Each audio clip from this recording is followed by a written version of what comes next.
बिस्मिल्लाहिर्रहमानिर्रहीम। आज हम एक नया कोर्स स्टार्ट करने जा रहे हैं जिसका नाम है लीनियर अलजेब्रा। और इस लीनियर अलजेब्रा के अंदर जो हम फर्स्ट टेक्स्ट बुक फॉलो कर रहे हैं इसका नाम है elementary linear algebra by Howard Anton and Chris Rorres. ये इसका हम 11th एडिशन, जो इसका लेटेस्ट एडिशन है, इसको हम फॉलो करेंगे। इसके अलावा हम एक सेकंड टेक्स्ट भी फॉलो कर रहे हैं, इसका नाम है linear algebra and its application by David C Lay. इसका जो लेटेस्ट एडिशन है वो 6th एडिशन है। हम बेसिकली 6th एडिशन को फॉलो कर रहे होंगे। इस कोर्स के मेनली हमारे दो ऑब्जेक्टिव हैं। फर्स्ट ऑब्जेक्टिव तो ये है कि हमने अपनी थ्योरी बिल्ड करनी है, और सेकेंड ऑब्जेक्टिव ये है कि हमने लीनियर अलजेब्रा की एप्लीकेशन देखनी है बिज़नेस में एंड सोशल साइंसेस के टॉपिक्स में। तो मैंने अपने कोर्स को इस तरह डिस्ट्रीब्यूट किया है कि जो भी थ्योरेटिकल पोर्शन है वो मैं आपको बताऊंगा इस elementary linear algebra by Howard Anton की बुक से, और इसके अलावा जो एप्लीकेशन वर्जन है वो एप्लीकेशन वर्जन इंशाल्लाह हम डेविड सी ले से डिस्कस करेंगे 6th एडिशन से। इस कोर्स की कंप्लीट कोर्स आउटलाइन LMS के ऊपर अपडेटेड है, आप वहाँ से इसको कंप्लीट डाउनलोड कर सकते हैं। और इसके अलावा ये जो बुक्स हैं, इन बुक्स की सॉफ्ट कॉपी भी LMS के ऊपर अवेलेबल है, आप वहाँ से इसको डाउनलोड कर सकते हैं। चलें इसकी मेन कंटेंट की बात करते हैं। जो एक रफली मैं आपको आइडिया दे दूं कि जो मेन कंटेंट हमने डिस्कस करना है इस पूरे चैप्टर के अंदर, तो सबसे पहले हम डिस्कस करेंगे system of linear equations and matrices, right. जो सेकंड चैप्टर होगा या सेकंड मेन टॉपिक होगा हमारा वो होगा डिटर्मिनेंट। जो थर्ड हमारा मेन टॉपिक है वो है लीनियर ट्रांसफॉर्मेशन। इसकी ऑफ कोर्स इसके फर्दर सब टॉपिक्स होंगे जो जैसे जैसे हम टॉपिक्स को कवर करते जाएंगे आपको डिटेल्स बताते रहेंगे। जो हमारा फोर्थ टॉपिक है वो होगा eigen values and eigen vector से रिलेटेड। ये जो फर्स्ट 4 आर्टिकल्स हैं 1, 2, 3 एंड 4, ये हम कवर करेंगे अपनी हॉवर्ड एंटन यानी टेक्स्ट 1 से। रिमेनिंग जो हमारे 3 आर्टिकल्स हैं ये बेसिकली इसके एप्लीकेशन वर्जन है। ये मैंने थोड़ा समराइज़ करके लिखा है, जब मैं इसको एक्सपेंड करूँगा तो और बहुत सारे इसके सब आर्टिकल्स बन जाएंगे। इसके अंदर हम डिस्कस करेंगे एप्लीकेशन ऑफ लीनियर अलजेब्रा और लीनियर सिस्टम्स, और इसके अलावा हम डिस्कस करेंगे कि लीनियर मॉडल्स क्या होते हैं, और इन लीनियर मॉडल्स को कैसे अप्लाई किया जाता है अपनी बिजनेस स्टडीज़ के लिए या सोशल साइंसेस के कोर्सेज़ के लिए या अपने अप्लाइड साइंसेस में। इसके अलावा लीनियर प्रोग्रामिंग्स क्या होती है, सिंप्लेक्स मेथड किसे कहते हैं, गेम थ्योरी कैसे अप्लाई होती है, ये मेनली लीनियर अलजेब्रा की एप्लीकेशन के टॉपिक्स हैं जिनको हम डिस्कस करेंगे अपने इस कंप्लीट लेक्चर सीरीज़ के अंदर। तो अब हमारे मेन 2 आर्टिकल्स हैं, वो ये कि हमने आर्टिकल नंबर 1 to 4 को डिस्कस करना है अपनी हॉवर्ड एंटन की बुक से। तो यहाँ से हम सारी थ्योरी को बिल्ड कर रहे होंगे, ऑल्दो हम यहाँ पर भी कुछ ना कुछ एप्लीकेशन और प्रॉब्लम्स को फोकस करेंगे, लेकिन एप्लीकेशन के लिए हम सेकंड बुक्स यानी डेविड सी ले 6th एडिशन के ऊपर चलेंगे, जहाँ पर हम अपने रिमेनिंग 5 जो 3 आर्टिकल्स हैं इनको हम कवर करेंगे। तो मैंने बहुत ही ज़्यादा मेन आर्टिकल्स लिखे हैं, लेकिन आप इनको सब आर्टिकल्स के अंदर डिवाइड कर सकेंगे, जैसे कि जैसे जैसे लेक्चर प्रोग्रेस करेगा आपको इस चीज़ का आइडिया ज़रूर हो जाएगा। तो चलें फॉर्मली अपने चैप्टर नंबर 1 को स्टार्ट करते हैं, और चैप्टर नंबर 1 का जो टाइटल है वो है system of linear equations and matrices. तो मेनली यहाँ पर 2 बात हो रही है, यानी 3 कीवर्ड्स यूज़ किए जा रहे हैं। पहली बात तो मैं आपको ये बताऊंगा कि लीनियर इक्वेशंस किसे कहते हैं। सेकंड मैं आपके साथ ये डिस्कस करूंगा कि सिस्टम ऑफ लीनियर इक्वेशंस किसे कहते हैं। एंड थर्ड फिर मैं आपके साथ डिस्कस करूंगा मैट्रिसेस। तो जब हम इन तीनों कीवर्ड्स को डिटेल से डिस्कस कर लेंगे तब आपको इस पूरे टॉपिक का और मेन ऑब्जेक्टिव क्लियर हो जाएगा कि हम सिस्टम ऑफ लीनियर इक्वेशंस को क्यों पढ़ते हैं और मैट्रिसेस का क्या रोल है सिस्टम ऑफ लीनियर इक्वेशंस को समझने के लिए या उसको सॉल्व करने के लिए। ठीक, तो चलें आज का हम अपना फॉर्मल लेक्चर स्टार्ट करते हैं। आप अगर मेरे चैनल पर नए हैं तो मेरे चैनल को सब्सक्राइब ज़रूर कीजिए ताकि आप अपडेटेड रहें और जितनी भी मैं वीडियोज़ अपडेट करूँ वो आपको फ़ौरन मिल सके। तो चलें थोड़ी लीनियर इक्वेशंस की हम बात करते हैं। बहुत ध्यान से सारी चीज़ों को देखना है, बहुत ही ग्रास रूट लेवल के ऊपर मैं आपको ये बातें समझा रहा हूँगा। तो लीनियर इक्वेशंस किसे कहते हैं भाई? लीनियर इक्वेशंस ऑफ कोर्स आपके लिए कोई बहुत ज़्यादा नई बात नहीं है। तो ऐसी इक्वेशन जिसका ऑर्डर 1 हो और डिग्री 1, यानी ऑर्डर 1 एंड डिग्री 1। तो ऐसे इक्वेशन जिसका ऑर्डर 1 हो और डिग्री 1 हो उसे हम लीनियर इक्वेशन कहते हैं। अब अगर आप ऑर्डर और डिग्री में डिफरेंस नहीं समझते हैं तो मैं आपको एक्सप्लेन कर देता हूँ। सपोज कीजिए कि एक इक्वेशन है x plus Y is equal to 1, और सपोज कीजिए कि एक इक्वेशन है x प्लस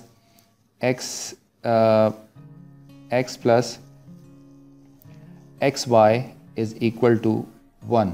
तो अगर आप नोट कीजिए कि इस इक्वेशन में जो भी वेरिएबल इन्वॉल्व है उसकी मैक्सिमम पावर 1 है। तो अगर किसी इक्वेशन की मैक्सिमम पावर 1 हो तो ऐसी इक्वेशन को हम कहते हैं लीनियर इक्वेशन, और हम कहते हैं कि ये इसका ऑर्डर है। ठीक है जी। तो और डिग्री में क्या डिफरेंस है? फॉर एग्जांपल अगर यहाँ पर ये दो वेरिएबल हैं x और y, तो इन दोनों की जो पावर है वो 1 और 1 है, तो टेक्निकली इस इक्वेशन की डिग्री 2 हो गई, राइट। तो इस इक्वेशन की डिग्री 2 है। तो याद रखनी है, यानी आप यूँ ये याद रखें कि आपके पास जितने भी वेरिएबल्स इन्वॉल्व हों उनकी मैक्सिमम पावर 1 होनी चाहिए, राइट। तो और डिग्री भी 1 होनी चाहिए। तो याद रखें ऐसी इक्वेशंस जिसके ऑर्डर भी 1 हो और डिग्री भी 1 हो, ऐसी इक्वेशंस को हम लीनियर इक्वेशंस कहते हैं, और ये हम अपने प्राइमरी सेशंस के अंदर ऑलरेडी पढ़ चुके हैं। सपोज कीजिए कि एक इक्वेशन मैं आपके सामने लिख रहा हूँ ax plus B is equal to 0। आप अगर नोट कीजिए कि इसमें दो बातें नोट करने वाली है। एक तो ये कि इस इक्वेशन के अंदर जो है वो सिंगल वेरिएबल को यूज़ किया गया है, राइट, और इस वेरिएबल की जो मैक्सिमम पावर है 1 है, या इसका ऑर्डर 1 है। तो ऐसी इक्वेशन जो है वो इसका ऑर्डर क्या है? इस इक्वेशन का जो ऑर्डर है ये 1 है, और ऑफ कोर्स इस इक्वेशन की डिग्री भी 1 है। तो ऐसी इक्वेशन को हम कहते हैं linear equation of 1 variable, linear equation of 1 variable, right. Similarly अगर एक इक्वेशन मैं आपके सामने और लिखता हूँ ax² plus bx plus c is equal to 0, तो ऑफ कोर्स आपको पता है कि इस इक्वेशन में जो वेरिएबल की मैक्सिमम पावर है वो 2 है, लिहाजा इस इक्वेशन का ऑर्डर 2 है। तो इसे हम कहते हैं quadratic equation, quadratic equation of 1 variable, right.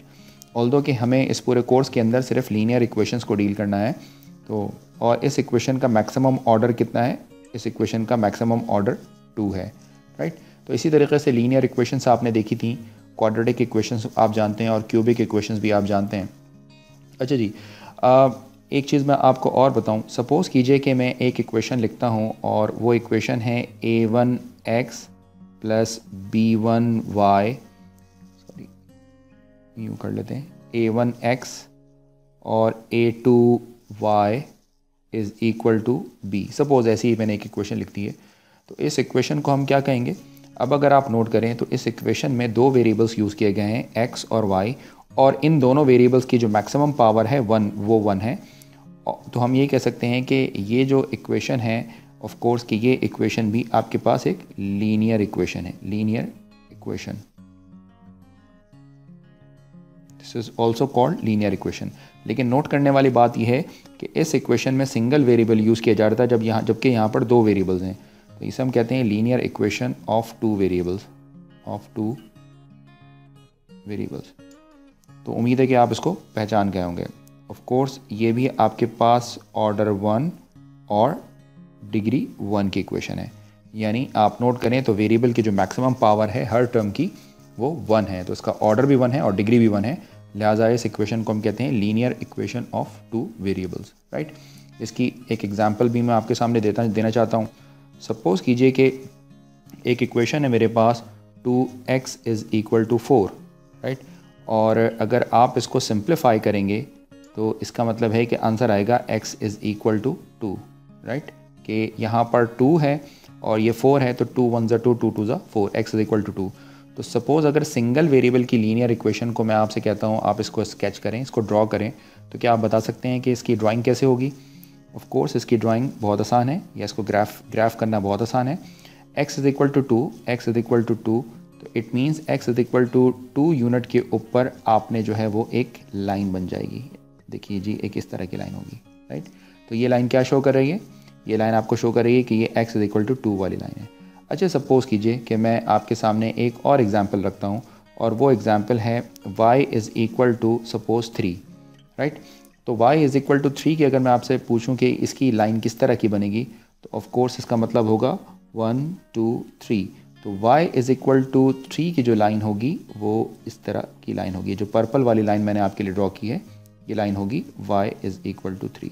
तो एक बात तो हमने जहन में बैठा ली कि जो सिंगल वेरिएबल यानी सिंगल वेरिएबल की जो लीनियर इक्वेशंस हैं, वो इक्वेशन या तो parallel to X axis draw होती हैं या parallel to Y axis draw होती हैं, राइट। तो अगर कोई भी line parallel to X axis हो, स्ट्रेट लाइन, पहली बात है स्ट्रेट लाइन, कि कोई भी straight line parallel to X axis हो या पैरेलल टू वाई एक्सिस हो, तो आप फ़ौरन समझ जाइएगा कि उसके लिए इक्वेशन ऑफ सिंगल वेरिएबल को यूज़ किया गया है, राइट।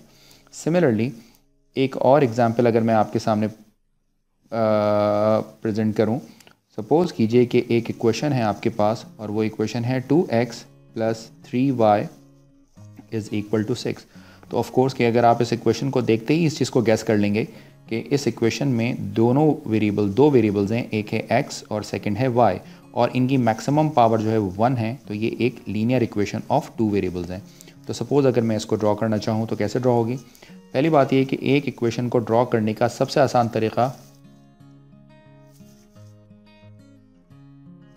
तरीक़ा उसके इंटरसेप्ट निकाल लिया करें। तो इक्वेशन को ड्रॉ करना इजी होगा। इंटरसेप्ट कैसे निकालते हैं, सपोज़ कीजिए कि अगर इस इक्वेशन में x को 0 पुट कर दिया जाए तो इट मीन्स कि ये टर्म एलिमिनेट हो जाएगी और y की वैल्यू 3 1 3 3 2 6 बन जाएगी। Then y is equal to 2। Suppose कीजिए कि इस इक्वेशन में अगर आप y को 0 सब्स्टिट्यूट करते हैं, राइट, x को अगर 0 सब्स्टिट्यूट करें तो इट मीन्स y इंटरसेप्ट मिलता है, y को 0 पुट करें तो x इंटरसेप्ट मिलता है। ये हमने प्राइमरी क्लासेस के अंदर ऑलरेडी पढ़ चुका है। दैन 2 1 2 2 3 6, तो आपके पास x की वैल्यू आ गई 3।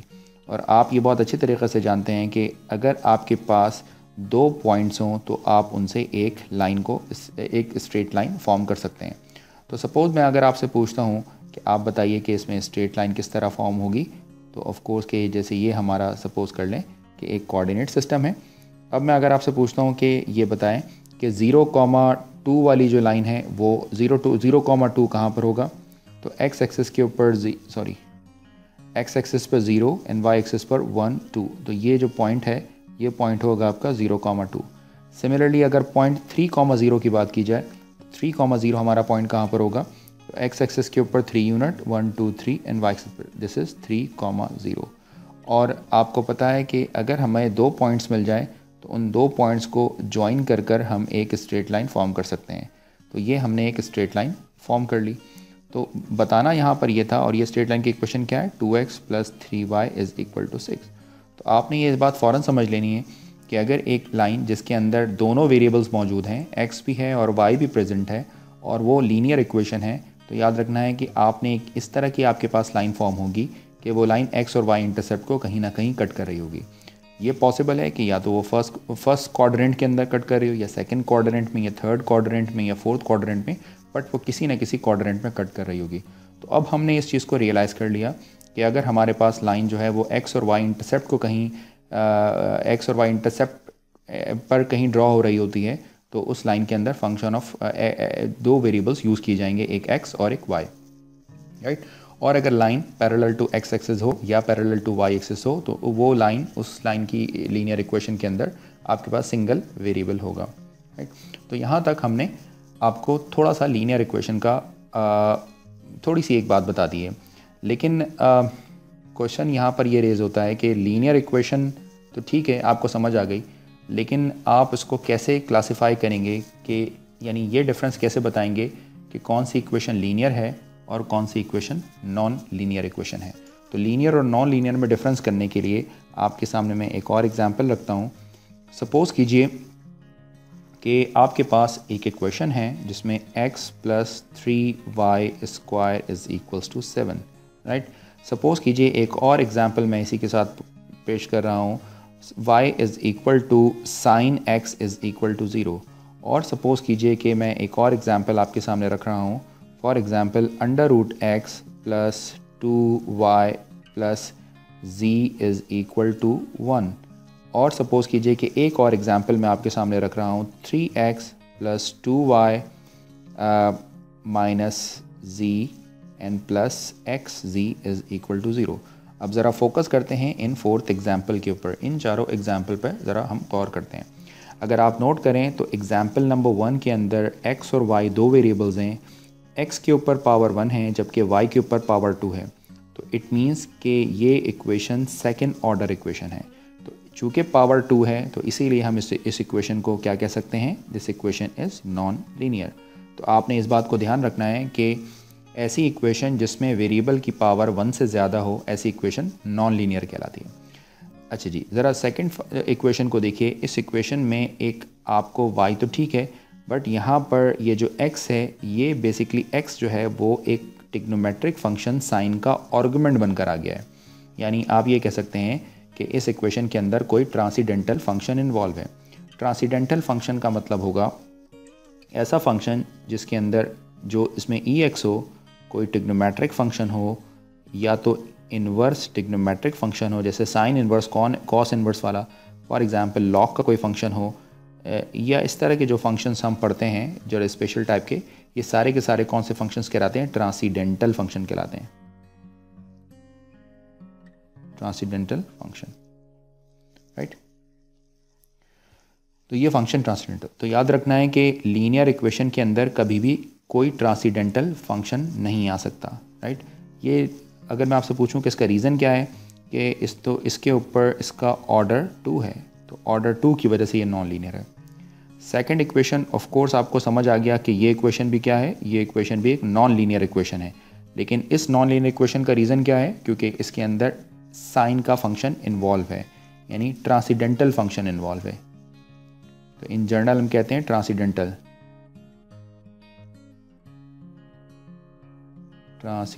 फंक्शन।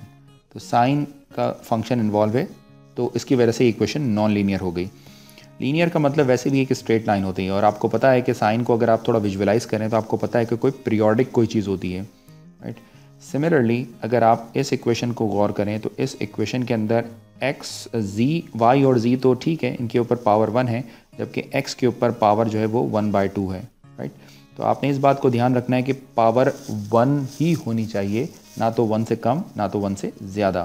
तो इसका मतलब ये है कि ये इक्वेशन भी आपके पास एक नॉन लीनियर इक्वेशन है, नॉन लीनियर इक्वेशन है। और इसका रीज़न ये है कि इस इक्वेशन के अंदर एक रेडिकल इन्वॉल्व है, यानी रूट इन्वॉल्व है। तो किसी नॉन लीनियर इक्वेशन के अंदर रेडिकल भी नहीं आ सकता।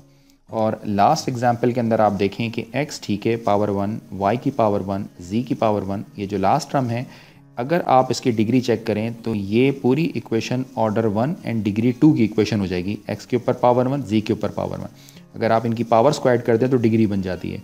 तो ये सेकंड डिग्री इक्वेशन, जैसे कि मैंने आपको पहले बताया कि ऑर्डर 1 और डिग्री 1 की इक्वेशन होनी चाहिए।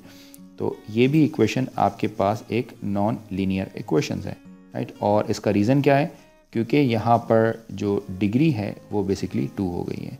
तो ऑर्डर 1 और डिग्री 1 की जो इक्वेशन होती है तो वो हम नॉन लीनियर इक्वेशंस जिनको हम कहते हैं। तो यहाँ तक आपने लीनियर इक्वेशंस और नॉन लीनियर इक्वेशंस में डिफरेंस अच्छे तरीके से देख लिया है कि आपको पता लग गया कि लीनियर इक्वेशंस क्या होती है और नॉन लीनियर इक्वेशंस क्या होती हैं।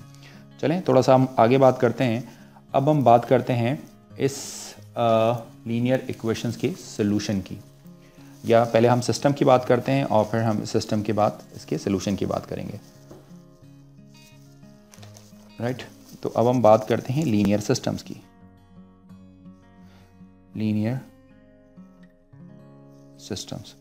अभी मैंने इंडिविजुअली सिर्फ और सिर्फ आपको एक इक्वेशन पढ़ाई है, लेकिन अगर एक से ज़्यादा लीनियर इक्वेशंस बना दी जाएं, या मैं इसको यूँ लिखना चाहता हूँ, a finite set of finite set होना चाहिए of linear equations is called a system of linear equations और लीनियर सिस्टम, या तो सिस्टम ऑफ लीनियर इक्वेशंस कहते हैं या लीनियर सिस्टम कहते हैं। तो सपोज़ कीजिए कि एक इक्वेशन है 4x1 plus x2 plus 3x3 is equal to -1। और सपोज कीजिए कि सेकंड इक्वेशन है 3x1 plus x2 plus 9x3 is equal to -4। तो अगर आप नोट करें तो यहाँ पर एक नहीं बल्कि एक से ज़्यादा इक्वेशंस आपके पास इन्वॉल्व हैं। तो इस सिस्टम को हम कहते हैं लीनियर सिस्टम, राइट। तो लीनियर सिस्टम में एक से ज़्यादा इक्वेशंस मौजूद होती हैं। इसी तरीके से एक एग्जांपल मैं आपके सामने और रखता हूँ। एक और एग्जांपल हम देखते हैं। सपोज़ कीजिए कि ऐसी इक्वेशंस हमने अपने प्राइमरी क्लासेस के अंदर बहुत ज़्यादा सॉल्व की हुई थी। For example 2x minus Y, for example -3। तो ये जो दो एग्जांपल्स मैंने आपके सामने दी लीनियर सिस्टम, क्योंकि यहाँ पर सिंगल इक्वेशन नहीं but more than one equation की जो लीनियर इक्वेशंस को अगर साथ डिस्कस किया जाए तो उसे हम कहते हैं लीनियर सिस्टम, राइट। अब हमारा मेन टारगेट ये है कि हम इस लीनियर सिस्टम के सोल्यूशन की कुछ बात करें। तो चलें हम अब डिस्कस करते हैं solution of system of linear equations. जो कुछ मैं आपके साथ डिस्कस कर रहा हूँ बहुत ध्यान से आपने देखना है, इसमें कोई भी पॉइंट आपने मिस नहीं करना। अब अगर मैं आपसे पूछूं कि जो लीनियर सिस्टम है इसका सॉल्यूशन क्या होता है, तो बेसिकली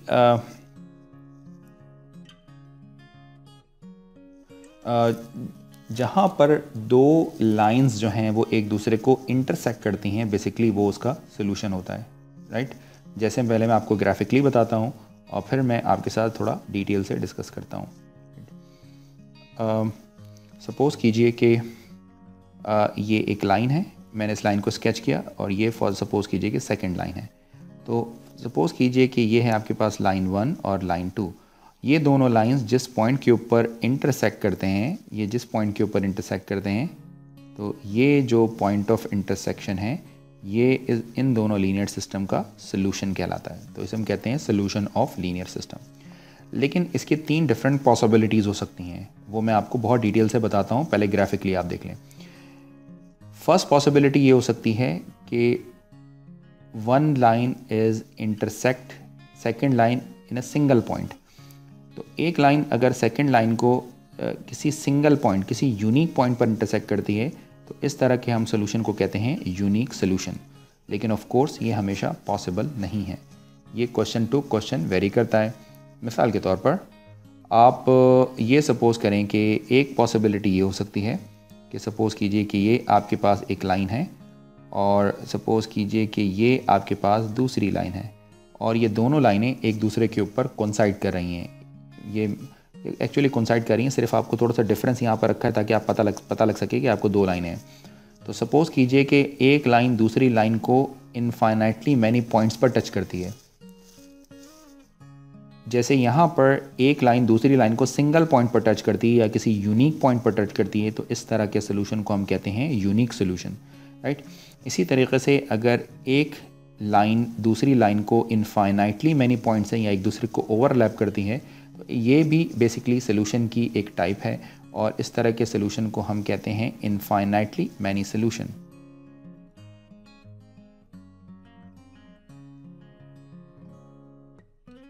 इनफाइनाइटली मैनी सोल्यूशन। अच्छा जी, ये जो सोल्यूशन मैंने आपको लिखा था पहले, इसको आप सोल्यूशन हटाकर इसकी जगह लिख लीजिए क्योंकि वो यूनिक सोल्यूशन। तो अगर 2 लाइंस का पॉइंट ऑफ इंटरसेक्शन सेम हो, 2 या 2 से ज़्यादा लाइनों का अगर पॉइंट ऑफ इंटरसेक्शन सेम हो तो उसे हम कहते हैं यूनिक सोल्यूशन। और अगर उसका पॉइंट ऑफ इंटरसेक्शन एक से ज़्यादा हो तो उसे हम कहते हैं इनफाइनाइटली मैनी सोल्यूशन। लेकिन इसके साथ साथ एक और थर्ड केस भी पॉसिबल है। तो वो थर्ड केस क्या है? सपोज़ कीजिए कि 2 लाइंस एक दूसरे को इंटरसेक्ट ना करें। ऐसा भी हो सकता है कि ये जो 2 लाइंस मैंने बनाई हैं, ये दोनों लाइंस एक दूसरे को इंटरसेक्ट ना करें बट ये दोनों लाइंस पैरेलल हों। तो इस केस के अंदर चूँकि कोई भी चीज़ इंटरसेक्ट नहीं हो रही है, यानी कोई भी लाइन इंटरसेक्ट नहीं हो रही है, तो ये जो 2 पैरेलल लाइंस होंगी ये चीज़ शो करती हैं कि आपके सिस्टम का कोई भी सोल्यूशन नहीं है। This is no solution, right. तो 3 डिफरेंट पॉसिबिलिटीज़ हो सकती हैं सिस्टम ऑफ सोल्यूशन के लिए, राइट। तो 2 पॉसिबिलिटीज़ ऐसी हैं जिसके अंदर सोल्यूशन एग्जिस्ट करता है, आइदर वो यूनिक होगा, आइदर वो इनफाइनाइटली मैनी सोल्यूशन होगा। जबकि एक पॉसिबिलिटी ऐसी है कि जिसमें दोनों लाइंस एक दूसरे के ग्राफिकली पैरेलल हो जाएंगी, या मैथमेटिकली भी अभी हम देखेंगे, और इसका कोई भी सोल्यूशन नहीं होगा, राइट। तो अगर मैं इसको थोड़ा समराइज़ करके लिखना चाहूँ तो बेसिकली सोल्यूशन की दो डिफरेंट टाइप्स होती हैं, वो आपने याद रखनी है। जो फर्स्ट टाइप होती है उसे हम कहते हैं सोल्यूशन आपका कंसिस्टेंट होना, सोल्यूशन का कंसिस्टेंट होना। जो फर्स्ट टाइप इसे कहते हैं कंसिस्टेंट।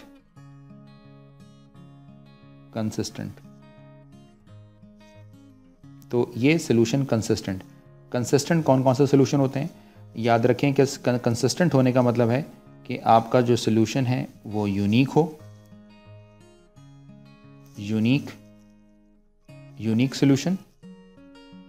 सोल्यूशन और इनफाइनाइटली मैनी सोल्यूशन,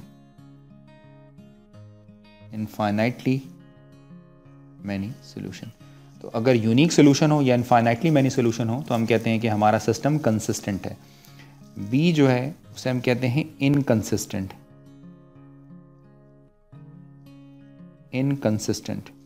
तो इनकंसिस्टेंट का क्या मतलब होगा? तो इनकंसिस्टेंट का मतलब होगा ऐसा सिस्टम जिसका कोई भी सोल्यूशन ना हो, मींस नो सोल्यूशन। तो नो सोल्यूशन में ये जो थर्ड आपको केस आपके सामने डिस्कस किया है हम कहते हैं इनकंसिस्टेंट। ऑफ कोर्स आपने याद रखना है कि किसी सिस्टम ऑफ लीनियर इक्वेशंस का जब भी सोल्यूशन डिस्कस किया जाएगा उसकी दो ही पॉसिबिलिटीज़ होती हैं, आइदर वो सिस्टम कंसिस्टेंट होगा या वो सिस्टम इनकंसिस्टेंट होगा। अगर वो सिस्टम कंसिस्टेंट होगा तब पॉसिबल है कि उसका सोल्यूशन यूनिक हो सकता है और उसका सोल्यूशन इनफाइनाइटली मैनी हो सकता है, जो अभी मैं आपको एग्जाम्पल के साथ समझाता हूँ। और अगर आपका सिस्टम ये भी पॉसिबल है कि आपका सिस्टम इनकंसिस्टेंट हो, तो इनकंसिस्टेंट का मतलब उस सिस्टम का कोई भी सोल्यूशन ना हो। चलें, ये जो बातें भी हमने की हैं इसको हम एक एग्जाम्पल से समझने की कोशिश करते हैं। सपोज़ कीजिए कि एक एग्जाम्पल है x + y = सपोज़ कीजिए 1 and x - y = for example 3। एक एग्जाम्पल ये है, पहले मैं तीनों एक एग्जाम्पल और लिख लूँ। सपोज़ कीजिए कि एक और एग्जाम्पल मैं आपके सामने लिख रहा हूँ, वो है x + y = 1 and 2x + 2y = 2, right. इसी तरीके से एक एग्जाम्पल मैं आपके सामने और लिख रहा हूँ, x + y = 1 and 2x + 2y = 3। तो ज़रा इन तीनों एग्जाम्पल्स पर फोकस कीजिए और फिर मुझे बताएं कि ऊपर जो भी हमने केसेस डिस्कस किए हैं इनमें से कौन सी प्रॉब्लम किस केस को रिप्रेजेंट कर रही है। सपोज़ कीजिए कि अगर इस इक्वेशन को मैं साइमल्टेनियसली सॉल्व करना चाहूँ तो मैं बहुत आसानी से इस इक्वेशन को साइमल्टेनियसली सॉल्व कर सकता हूँ। इस तरह की प्रॉब्लम हम चूँकि अर्ली क्लासेस के अंदर कर चुके हैं तो मैं इसको सॉल्व कर आपको नहीं दिखा रहा हूँ। लेकिन इंट्यूटिवली अगर मैं आपसे पूछूँ कि इस इक्वेशन को ड्रॉ कैसे करना है, तो आप ये बात जानते हैं कि अगर y के कोफिशिएंट को x के कोफिशिएंट से डिवाइड कर दिया जाए तो आपको इसका स्लोप मिल जाता है। शायद आपने स्लोप मालूम करने के लिए ये इक्वेशन भी पढ़ी हो, y = mx + b, राइट। तो अगर इस इक्वेशन को लिखें तो y = ये इक्वेशन -x n + 1 बन जाएगी। तो अगर आप नोट करें तो इस इक्वेशन का जो स्लोप है वो -1 के बराबर है। आप इसको इस तरह भी लिख सकते हैं कि अगर y का कोफिशिएंट फॉर एग्जांपल 1 उसको x के कोफिशिएंट फॉर एग्जांपल 1 से डिवाइड किया जाए और इसके साइन को इंटरचेंज कर दिया जाए तब भी आपको इसका स्लोप मिल जाता है, राइट। तो आपको ये आंसर आ गया 1 और इसके साइन को आप बदल दें तो ये -1 आ जाएगा। तो ये एक्चुअली इस तरह का स्लोप, तो हम डायरेक्ट स्लोप इस तरह भी देख सकते हैं, ठीक है। मैं इसी बात को यहाँ पर लिख देता हूँ आपको, ताकि आपको ये बात ज़रा रिकॉल हो जाए बार बार आपको, कि coefficient of y divided by coefficient of x and change the sign. तो ये बन जाता है आपके पास स्लोप, राइट। तो अगर आप नोट करें तो इस इक्वेशन का जो स्लोप है, फर्स्ट इक्वेशन का जो स्लोप है वो -1 के इक्वल है, जबकि सेकंड इक्वेशन का जो स्लोप है वो आपके पास जी क्या है स्लोप, जो सेकंड इक्वेशन का x के कोफिशिएंट को y के कोफिशिएंट से डिवाइड करके साइन चेंज कर दें आप उसकी, ठीक है जी। तो ये आपके पास बन जाएगा 1। तो अगर आप नोट करें तो इनका स्लोप ये है, ठीक है जी। इसी तरीके से आप अगर देखें तो ये चूँकि दोनों इक्वेशन, यानी ये दोनों इक्वेशंस ऐसी हैं जिनका स्लोप डिफरेंट है, तो अगर ये दोनों इक्वेशन जिनका स्लोप मुख्तलिफ होता है, वो इक्वेशंस जो होती हैं वो एक दूसरे को, फॉर एग्ज़ाम्पल ये वन स्लोप है, फॉर एग्ज़ाम्पल ये सेकंड स्लोप है, तो अगर इन दोनों का स्लोप डिफरेंट है तो ऑफ कोर्स वो दोनों इक्वेशन किसी न किसी सिंगल पॉइंट के ऊपर आपको कहीं ना कहीं इंटरसेक्ट होती हुई दिखाई देंगी। तो ये सिंगल पॉइंट के ऊपर इंटरसेक्ट होती हुई दिखाई देंगी। तो टेक्निकली ये जो आपके पास सोल्यूशन है, इस सोल्यूशन को हम कहेंगे यूनिक सोल्यूशन। उम्मीद है आपको क्लियर हो रहा होगा। राइट, अब अगर आप सेकंड इक्वेशन की बात करें, आप x के कोफिशिएंट को y के कोफिशिएंट से डिवाइड कर साइन को चेंज कर दें। सॉरी, मैंने यहाँ पर शायद इसको y पहले लिख दिया, x बाद में लिख दिया, तो इसको आप ज़रा चेंज कर लें क्योंकि इस तरह के काम अक्सर होते रहते हैं मुझसे। तो अगर आप यहाँ पर x के कोफिशिएंट को y के कोफिशिएंट से डिवाइड कर साइन को चेंज करें तो इसका स्लोप होगा 1, और सिमिलरली 2 डिवाइडेड बाई 2, इसका भी आंसर होगा 1, यानी दोनों जो स्लोप हैं इनका स्लोप होगा -1।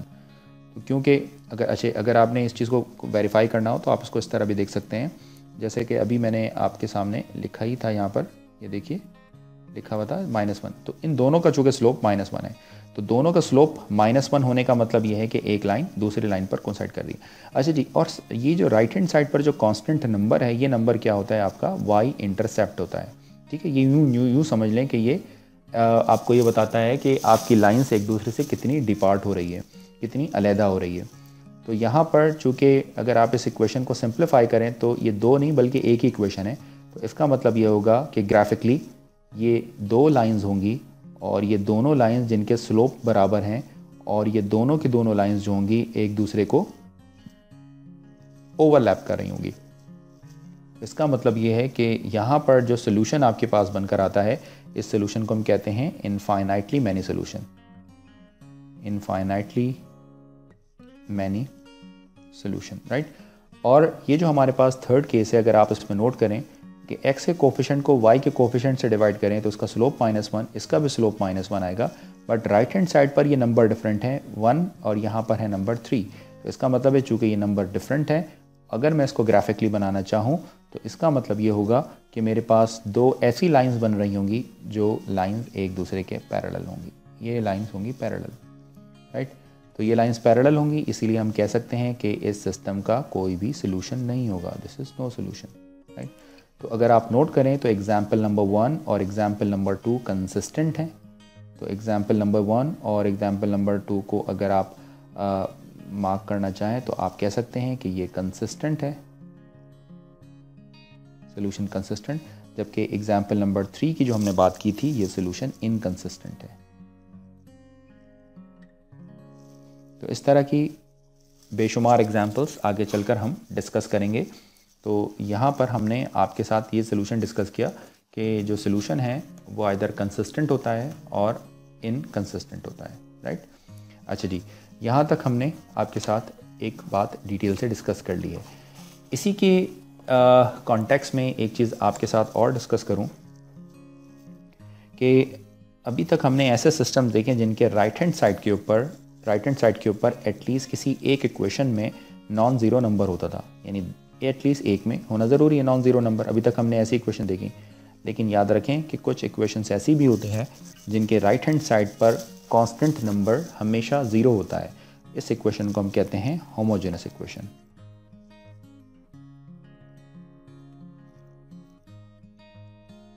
Homogeneous linear system. तो लीनियर सिस्टम की एक पॉसिबिलिटी और हो सकती है, और वो ये हो सकती है कि आपका जो लीनियर सिस्टम है वो होमोजेनस हो सकता है। राइट, तो मैं आपको इसको एग्जांपल से समझाता हूँ, बहुत ध्यान से आपने इन सारी चीज़ों को फोकस करना है। सपोज़ कीजिए कि ये एक आपके पास इक्वेशन है ax प्लस a1x। मैं इसको थोड़ा सा और अच्छे उसमें लिखना चाहूँगा, a11x plus a12y is equal to 0. Similarly, a21x plus a22y is equal to 0.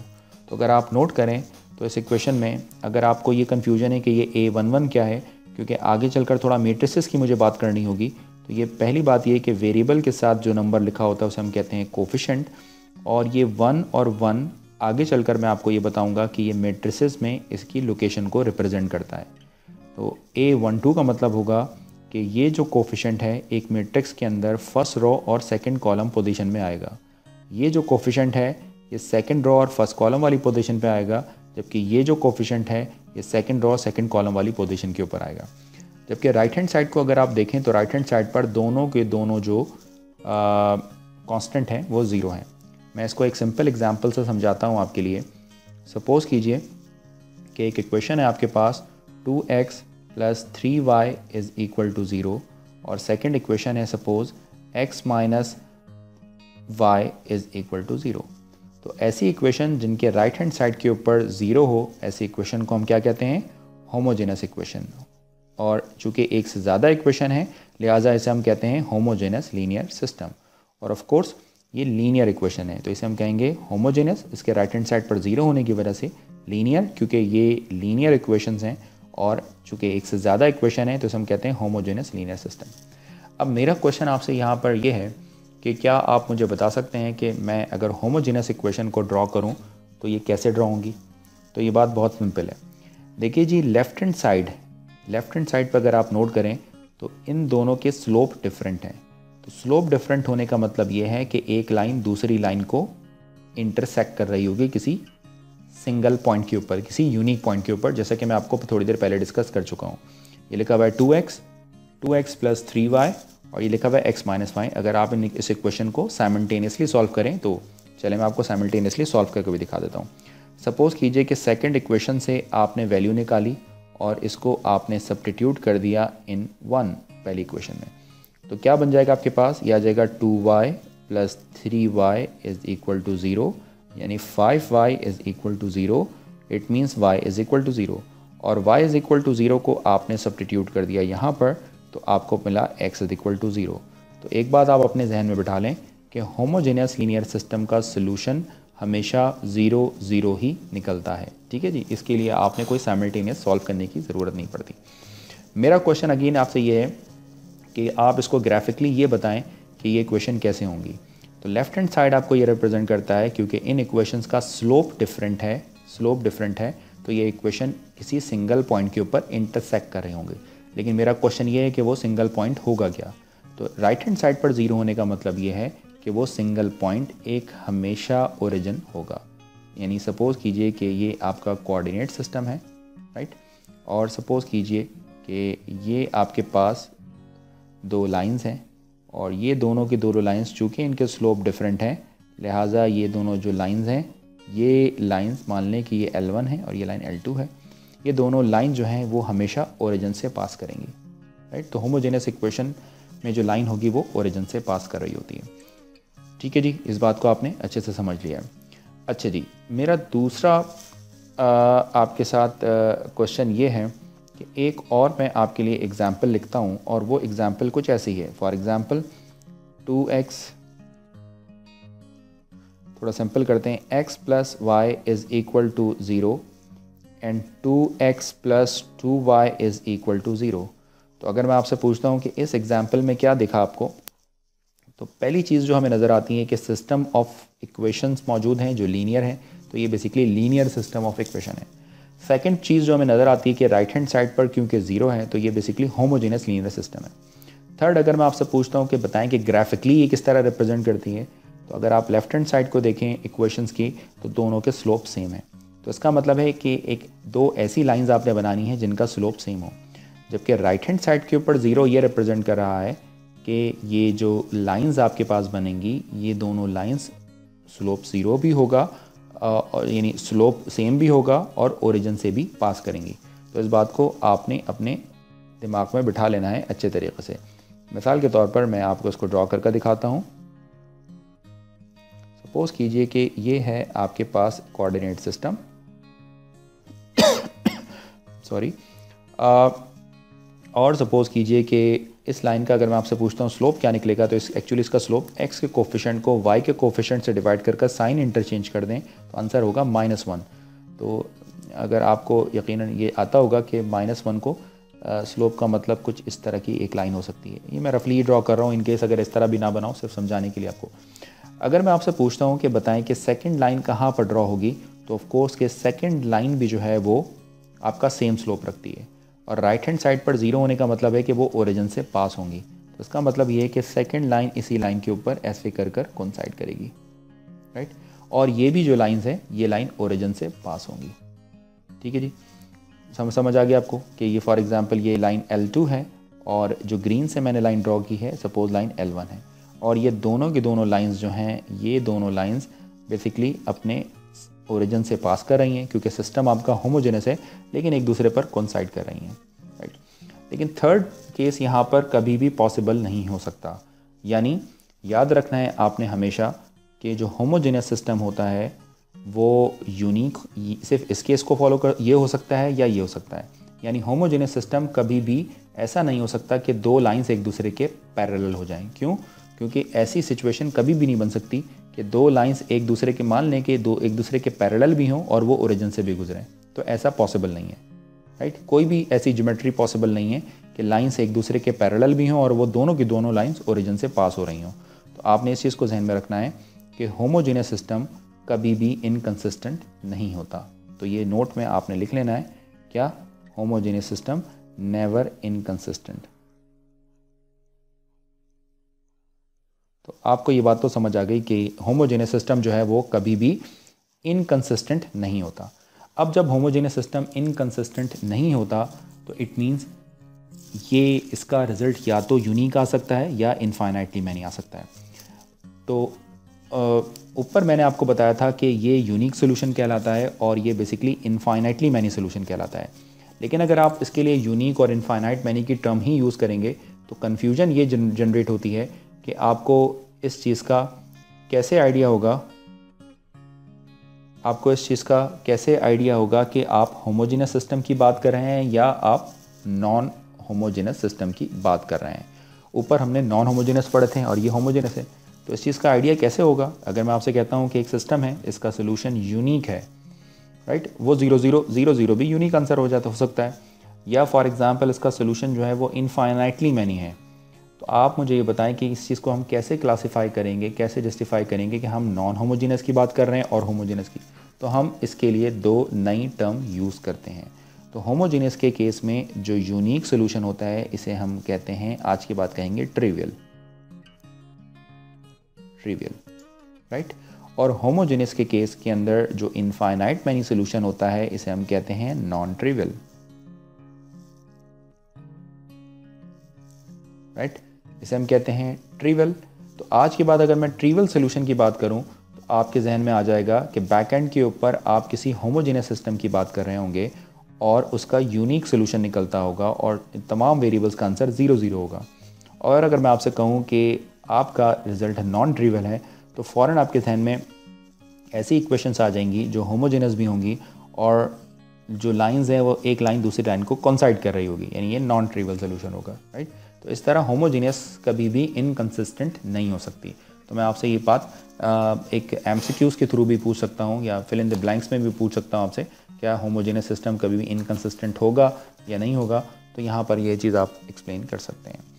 तो यहाँ तक हमने अपना फर्स्ट लेक्चर कवर किया है। इस फर्स्ट लेक्चर के अंदर मैंने आपको डिटेल के साथ ये बता दिया है कि आपके पास लीनियर और नॉन लीनियर सिस्टम्स या linear equations, non linear equations कौन सी होती हैं, फिर लीनियर सिस्टम्स किसे कहते हैं, उनको हम ग्राफिकली किस तरह रिप्रेजेंट करते हैं, सोल्यूशन कितनी तरह के होते हैं आपके पास, और अगर आपका सिस्टम होमोजेनस हो तो उसका सोल्यूशन किस तरह का होता है।